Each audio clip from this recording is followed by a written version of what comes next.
Sit back, relax, and enjoy listening to your favorite subs. If at any time you enjoy the video, subscribe. Okay, on to the video.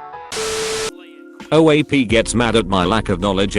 So I work at a little independent cafe down a little alley, and our uniform is black trousers and shoes with a black polo with the cafe's name written on the back and green with green highlights on the sleeves and collar. Important for the next parts. I'd just got into work the day after Boxing Day and stock was a bit low because of everywhere being closed and a rush of customers on Christmas Eve. So my boss told me to go to a local supermarket to pick up some essentials. As part of our uniform we wear an apron, but I decided to take this off for the errand. I walk through the doors, and after picking up a few items and carrying them under my arm, since I forgot a trolley, a man about 65 or so walks up to me holding a single AA battery and says someone must have dropped this on the floor. I don't know what to do with this, so can I give it to you? I think nothing of it at first, but I later realize it's probably due to the similarity of uniforms. I carry on with my shopping, and just as I'm about to queue for the checkout, an old woman probably slightly older than the previous man walks up to me and asks whether I know where something was. I can't remember what it was, so let's say celery for argument's sake. I say no sorry, ask a member of staff as a supermarket had recently had a layout change.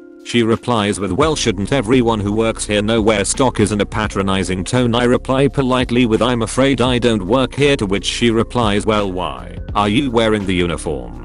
I try to show the text on the back of my shirt, but she's not having any of it. That is clearly the uniform. I finally manage to say, I don't work here. I work at the cafe off Main Street. I'm only here to pick up some groceries. And after all this saga, the 8 words she comes out with were, well, you didn't have to be so rude. Edit. Just some info I forgot to add. I'm a 16 years old guy and this is my first job that I've been at for like a year. This supermarket is a fairly small chain, not one of the top 6 in the UK, so they tend not to hire like students, and most of the staff are like 25 plus. However, I'm fairly tall for my age, so that could be another example for being mistaken for a member of staff.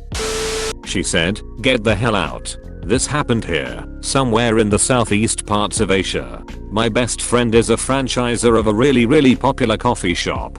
You know, the one with the green logo. Just a little background. My best friend is the youngest daughter of a successful group of companies, but she grew up in a simple neighborhood with her aunts because her dad wanted her to know what the life that he grew up in was like. We met each other at a local park and we became best friends. She stayed humble and simple all throughout the years that I've been friends with her, even when she went back to the luxurious life that her parents wanted her to have. We met when we were 5, and now that we are 23, our bond is stronger than ever.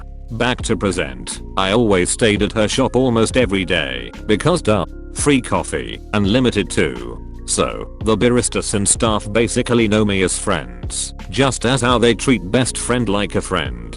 The mornings are always the busiest times, and whenever she and the staff are having a hard time, I help them out with simple chores like cleaning up the tables and washing the plates and utensils. She and her staff are always grateful, and besides, it pleases me to help. One morning, it wasn't as busy as the usual rowdy mornings at the coffee shop, but there was still a line of maybe 4 or 5 customers, most of which are the regulars that know us by our faces, but not our names. I still chose to help out. My best friend was behind the counter, organizing the pastries, and I was cleaning a table when I suddenly heard an entitled voice, "Hey, clean this table up, will you?"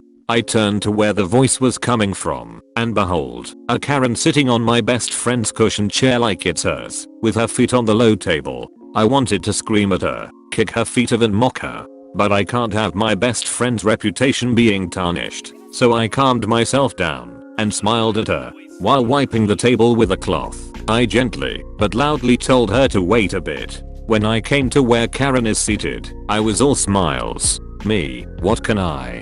Karen, took you long enough. Me, oh, sorry about that. I was. Karen, never mind. I clenched my jaw hard because of how she interrupted while I was talking. Biggest pet peeve. And with her sickening sarcastic voice, she spoke again. Karen, would you please be a sweetie and get my order from me? So, I asked her what her order was. Karen, caramel macchiato with no sugar and more ice. So, I went to the counter and asked the barista if the macchiato was already done.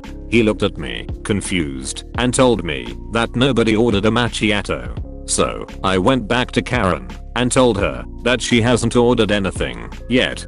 Karen clicked her tongue and looked at me menacingly. Karen, are you stupid? You're supposed to make the order. I almost wanted to swing at her face. Me, oh, ma'am. I'm not authorized to put in any orders in the cashier because I don't work here and you have to make the orders by the counter.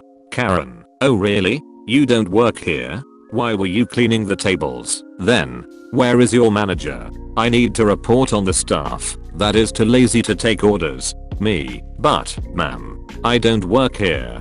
Karen, oh, stop it with your lies. Where is the manager? Me, please calm down. The other customers might be disturbed. Karen, oh, you're reprimanding me now. Don't you know that my husband is a supervisor of best friends group of companies? He is close to the father of the owner of this place. I can have you fired for disrespecting me. Just then, I hear the firm voice of my best friend. BF, what seems to be the problem, ma'am? Karen's face light up, thinking that she was the manager. Karen explains how rude I was with declining the favor that she asked of me and that I was being lazy. After Karen's explanation, BF put her hand on my back and told me to go to the counter for now, then asked me to tell the barista to prepare Karen's drink. Karen smiles and leans back on the chair the moment that BF turned around, satisfied. Not even reading the chilly atmosphere. Now, BF is nice. It's just that you should probably avoid being on her bad side. It's always scary when BF is angry. What's funny, though, is that the regulars that were onlookers know how BF gets angry. Right at that moment, they were all silent and probably feeling sorry for Karen already. I hear the barista notify BF that Karen's drink is ready, albeit with a shaky voice. BF hands the drink to Karen, and she had the gall to smirk at BF and lecture her. Karen, next time, choose your staff wisely. One of them is slacking. BF, who might you be talking about, ma'am? Karen looks to the side and not at the counter where I was leaning on. BF, ma'am, you might have misunderstood. She doesn't work here. She's my best friend. She just helps a lot here. Karen, are you kidding me? Managers bring friends at their jobs now? BF, oh, I'm not the manager. Karen looks bewilderedly at her. The barista beside me was getting anxious because BF was talking calmly to Karen to calm. Karen, what are you, then? BF, the owner. I smirked as I saw Karen flinch. She looks wide-eyed at BF. BF, by the way, ma'am, may I ask what the name of your husband is? If your husband really is close to my father, don't you think I should have recognized you by now? I remember all the people that are close to my father, including their wives. So, what is the name of this husband of yours? When Karen stays silent, BF starts spitting fire. BF, please do yourself a favor and do not come back here, because if you do, the moment that I see your face inside my shop, I will not hesitate on teaching you a lesson for humiliating my best friend. I can and I will sue you for harassment. Karen, what? Me, she said, get the hell out. BF gives her a really sweet and professional smile, and she gestures towards the door. BF, will you please kindly fuck off? Karen stomps out of the coffee shop and not even bothering to pay for her drink. Best friend knew that I would never do anything to stain her name, so she knew immediately that Karen was telling lies so that BF would take her side, not knowing that she was busted the moment that she started explaining her side to my best friend.